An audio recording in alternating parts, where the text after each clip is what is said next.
छोटे कपड़ों वाली बीवी। अजित एक छोटे कस्बे में रहने वाला सीधा सादा लड़का था। उसकी शादी दिल्ली की रहने वाली सौम्या के साथ हो गई। सौम्या बहुत ही फैशनेबल लड़की थी। अजित की नौकरी छोटे कस्बे में होने के कारण सौम्या भी अजित के साथ छोटे शहर में रहने के लिए आ गई। सौम्या, तुम्हारा ड्रेस कुछ ज्यादा छोटा है, इसे पहनकर यहाँ बाहर मत निकलना। अरे, तुम्हें पता नहीं, मैं दिल्ली की मॉडल लड़की हूँ और मैं तो हमेशा ऐसे ही कपड़े पहनती हूँ। तुम्हारी बात सही है सौम्या, लेकिन इस शहर के माहौल के हिसाब से कपड़े कुछ ज्यादा ही छोटे हैं। ओहो, मुझे नहीं पता था कि तुम्हें मेरे कपड़ों से इतनी प्रॉब्लम है। सौम्या, मुझे तुम्हारे कपड़ों से कोई परेशानी नहीं है, लेकिन अगर तुम ऐसे बाहर जाओगी तो लोग तुम्हें अजीब ढंग से देखेंगे। अच्छा ठीक है, अब तुम ऑफिस जाओ, तुम्हारा ऑफिस जाने का वक्त हो गया है। अजित को लगता है कि शायद सौम्या ने उसकी बात मान ली है। वो ऑफिस चला जाता है। थोड़ी देर बाद सौम्या अपना शॉर्ट ड्रेस पहनकर घर से बाहर सब्जी लेने के लिए जाती है। भैया, आधा किलो टमाटर देना। मैडम जी, कहीं बाहर से आए लगते हो, पहली बार शहर में आई हो का? तुमसे क्या मतलब? और तुम मुझे ऐसे घूर घूर के क्यों देख रहे हो? अरे नहीं नहीं, ऐसी कोई बात नहीं है, बस आपके कपड़ों को देखकर लग नहीं रहा कि आप शहर की रहने वाली हैं। तुम अपने काम से काम रखो, मैं चाहे कुछ भी पहनूं, तुम्हें उससे क्या? सौम्या सब्जी लेकर अपने घर चली जाती है। शाम को अजित घर वापस आता है। सौम्या, कल मम्मी पापा आ रहे हैं। देखो, तुम ना उनके सामने साड़ी पहन कर रहना, वरना मम्मी बुरा मान जाएंगी। अरे यार, तुम भी ना जब देखो तब मेरे कपड़ों को लेकर परेशान रहते हो। अरे बस 2 दिन की तो बात है सौम्या, उसके बाद तो मम्मी पापा वापस घर चले जाएंगे। अच्छा ठीक है ठीक है। अगले दिन अजित ऑफिस चला जाता है और पीछे से सौम्या के सास ससुर घर पर आते हैं। लेकिन अजित के घर पर ना होने की वजह से सौम्या ने साड़ी नहीं पहनी थी और वही छोटे कपड़ों में वो अपनी सास के सामने आ जाती है। नमस्ते मम्मी जी, पापा जी, कैसे हैं आप? अरे मैं तो आंखें बंद कर लेता हूँ, ये बहू ने कैसे कपड़े पहने हुए हैं। राम राम राम राम राम। अरे बहू, तुमको जरा भी शर्म नहीं आती? अपने सास ससुर के सामने इतना छोटा ड्रेस पहनकर घूम रही हो। क्या अजित ने तुमको बताया नहीं कि हम लोग तुमसे मिलने आ रहे हैं? बताया तो था, लेकिन वो क्या है ना मम्मी जी, पापा जी, मुझे तो ऐसे ही कपड़े पहनने की आदत है। जरा मेरे साथ चल, मैं तुझे सिखाती हूँ कैसे कपड़े पहनते हैं।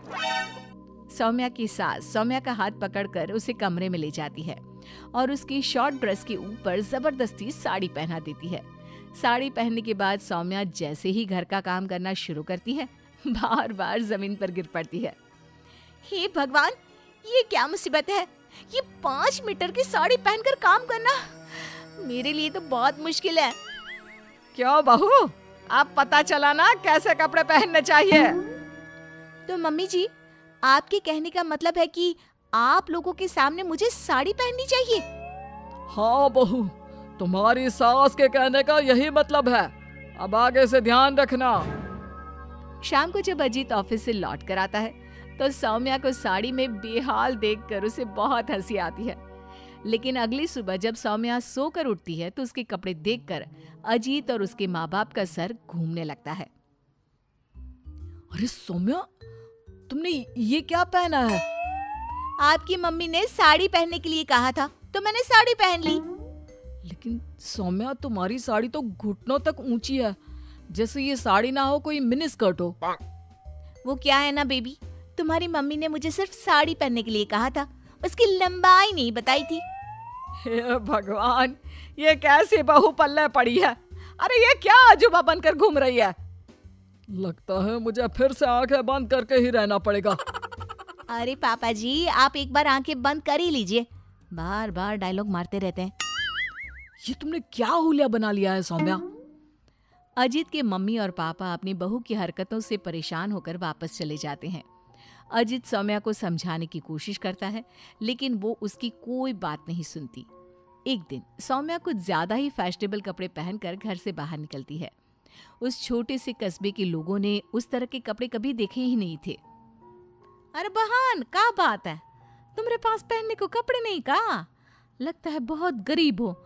चलो मेरे साथ, मैं तुम्हें अपनी पुरानी साड़ी दे दूंगी। हाँ, पागल हो गई है क्या? ये आजकल का फैशन है, फैशन। सौम्या जैसे ही थोड़ा आगे बढ़ती है, अरे देखो बेचारी कितनी गरीब है, इसके कपड़े भी फटे हुए हैं। लो ये 10 रुपए रख लो। हाँ कोई बात नहीं। अरे मैं कोई भिखारी थोड़ी ना हूँ। कितने अजीब लोग हैं यहाँ के, इनको फैशन का मतलब भी नहीं पता। थोड़ा आगे जाने के बाद कुछ बच्चे सौम्या को देखकर जोर जोर से हंसने लगते हैं। अब तुम लोगों को क्या प्रॉब्लम है? क्यों हंस रहे हो ऐसे? आंटी, आंटी आप बहुरूपिया है ना? हाँ? बहुरूपिया क्या होता है? आंटी वही जो अजीब अजीब कपड़े पहनकर गली गली में घूमता है और लोगों से पैसे मांगता है। तुम्हारा दिमाग खराब हो गया है? मैं कोई बहुरूपिया नहीं हूँ। लेकिन आपकी हालत देखकर तो ऐसा ही लग रहा है। तभी वहां पर एक औरत आती है। अरे बच्चों, ये तो कोई पागल औरत लगती है। देखो इसके कपड़े भी फटे हुए हैं। हे भगवान, मैं सच में पागल हो जाऊंगी। इस शहर के लोग बड़े अजीब हैं। मेरे फैशन को न जाने क्या समझ बैठे हैं। फिर सौम्या अपने घर लौट आती है और जोर जोर से रोने लगती है। सौम्या को इस तरह रोता देखकर अजित को कुछ समझ नहीं आता। अरे क्या हुआ सौम्या, तुम इतना क्यों रो रही हो? किसी ने कुछ कहा क्या? इस शहर के लोग पूरे पागल हैं। मेरे फैशन वाले कपड़ों को देखकर न जाने कैसी कैसी बातें करते हैं।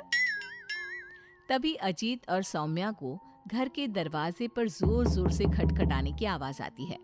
बाहर जाकर देखते हैं तो 2-3 औरतें वहां पर खड़ी हुई थी। कौन है आप लोग और क्या हुआ? अरे आपके घर में एक औरत रहती है ना, फटे हुए कपड़े पहनकर घूमती है। हम उसे ले जाने आए हैं। कहाँ ले जाने आए हैं? अरे पागल खाने या फिर महिला सुधार गृह में छोड़ देंगे? लेकिन क्यों? हम उस बेचारी की मदद करना चाहते हैं। उसके पास पहनने को कपड़े नहीं है ना। आप ऐसा नहीं कर सकते। लेकिन क्यों भाई साहब? क्योंकि वो कोई पागल औरत नहीं, मेरी छोटे कपड़ों वाली बीवी है और उसका दिमाग बिल्कुल ठीक है, बस कपड़े थोड़े कम है।